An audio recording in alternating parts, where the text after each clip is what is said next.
بە بڕوای بەشێک لە چاودێرانی دۆخی هەرێمی کوردستان یەکێک لەو هۆکارانەی وای کردووە خەڵکی حکوومەتی هەرێم بە حکوومەتی خۆیان نەزانن ئەوەیە هاردەم بەرپرسانی باڵای حکوومەت وەڵامی داواکاریەکانیان بە نەرێنی دەدەنەوە و لەگەڵ ئەوەی زۆرێک لە مافە سەرەتایەکانیان لە خەڵک زەوت کردووە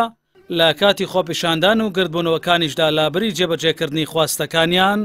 بە شێوەیەکی تند و بە بەکارهێنانی زەبر و زەنگ وەڵامیان دەدەنەوە.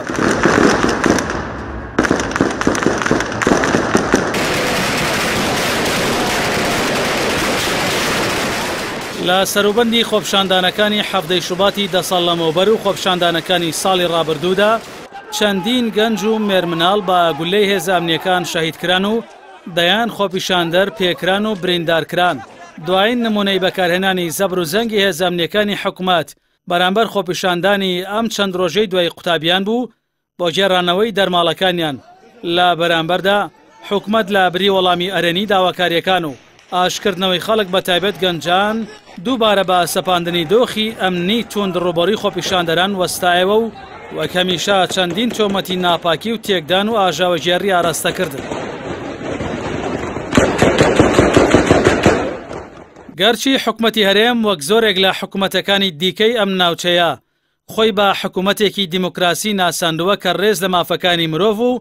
ئازادی ڕادەربڕین دەگرێت، بەڵام لە ناوەڕۆکدا هاوشێوەی سیستەمە دیکتاتۆریەکان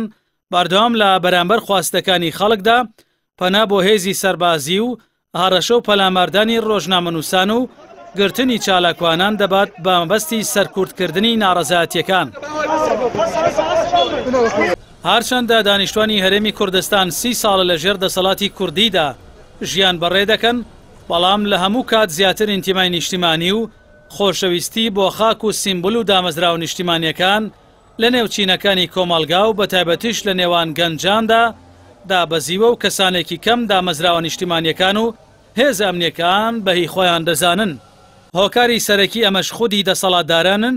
کە بەهۆی سیاسەتی هەڵەی بەڕێوەبردن و قۆرەخکاری ئابووری و سیاسی بۆ بنەماڵەکانیان جگە لە جێهێشتنی وڵات هیچیان بۆ گەنجانی ئەم هەرێمە نەهێشتووەتەوە.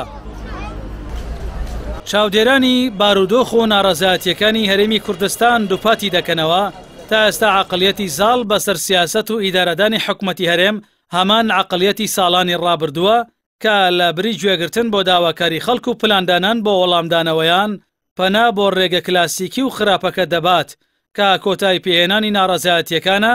بە زەبر و زەنگ لەلایەک و پشتگوێ خستنی داوەڕەوەکان لەلایەکی دیکەوە.